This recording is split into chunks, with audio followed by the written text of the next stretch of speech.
भारतीय दारुल हुकूमत दिल्ली में वाक़ मशहूर India Islamic cultural centre (ICC) की शाखें अब तेलंगाना और आंध्र प्रदेश में भी खुलेंगी। मॉडर्न इस्लामी तहजीब व शकाफत के फ़रोग़ के लिए मशहूर ICC की दीगर रियासतों में तौसीक़ के मंसूबे पर रंग भरने की पहल शुरू हो चुकी है। मीटिंग होती है और हर साल हमको बहुत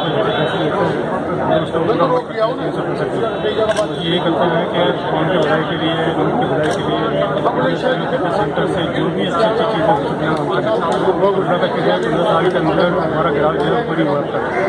इस साल तो हमने बहुत बड़ा फैसला किया है कि इसकी एक्सपेंशन भी जाए, जितने आप इधर बिल्डिंग ये डबल हो जाएगी, बेसमेंट हो जाएगी, हमारा जो एहतियात मिला है हमको डबल हो जाएगा। उन्होंने कहा कि इसके अलावा ICC की असर-ए-नौ तामीर की जाएगी, मौजूदा इमारत में इजाफा किया जाएगा और नए सिरे से ICC का डेवलपमेंट किया जाएगा। आसपास के रास्तों में दे रखी है, वो उनके कुछ लोगों ने तो उसको अभी पेंडिंग कर रखा है, लेकिन उन्होंने ना नहीं किया।